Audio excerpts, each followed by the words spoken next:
Number 24. Have you ever brought up an idea or suggestion to someone and heard them immediately say no, that won't work?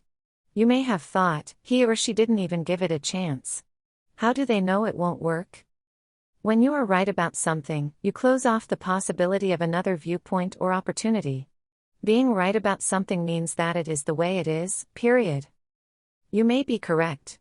Your particular way of seeing it may be true with the facts. However, considering the other option or the other person's point of view can be beneficial. If you see their side, you will see something new or, at worst, learn something about how the other person looks at life. Why would you think everyone sees and experiences life the way you do? Besides how boring that would be, it would eliminate all new opportunities, ideas, invention, and creativity. Number 29. You may have seen headlines in the news about some of the things machines powered by artificial intelligence can do.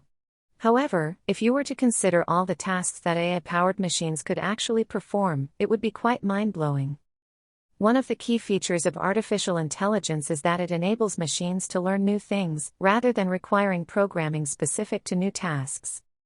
Therefore, the core difference between computers of the future and those of the past is that future computers will be able to learn and self-improve.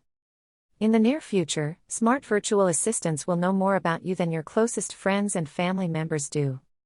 Can you imagine how that might change our lives? These kinds of changes are exactly why it is so important to recognize the implications that new technologies will have for our world. Plant growth is controlled by a group of hormones called auxins found at the tips of stems and roots of plants. Auxins produced at the tips of stems tend to accumulate on the side of the stem that is in the shade. Accordingly, the auxins stimulate growth on the shaded side of the plant. Therefore, the shaded side grows faster than the side facing the sunlight. This phenomenon causes the stem to bend and appear to be growing towards the light. Auxins have the opposite effect on the roots of plants. Auxins and the tips of roots tend to limit growth. If a root is horizontal in the soil, the auxins will accumulate on the lower side and interfere with its development. Therefore, the lower side of the root will grow slower than the upper side. This will, in turn, cause the root to bend downwards, with the tip of the root growing in that direction. Number 31.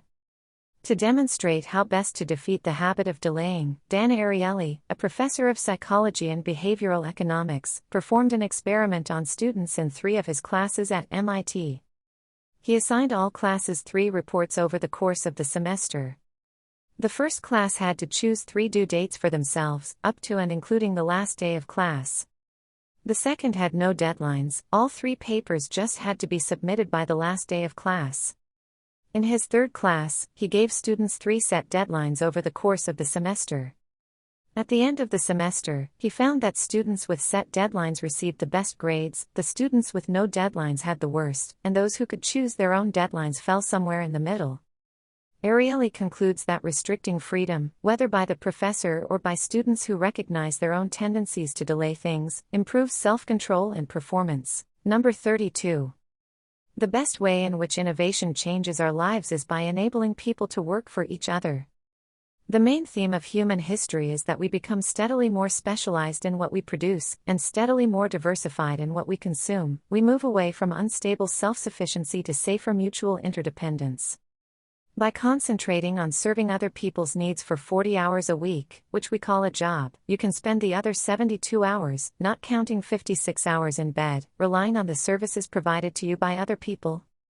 Innovation has made it possible to work for a fraction of a second in order to be able to afford to turn on an electric lamp for an hour, providing the quantity of light that would have required a whole day's work if you had to make it yourself by collecting and refining sesame oil or lamb fat to burn in a simple lamp, as much of humanity did in the not-so-distant past.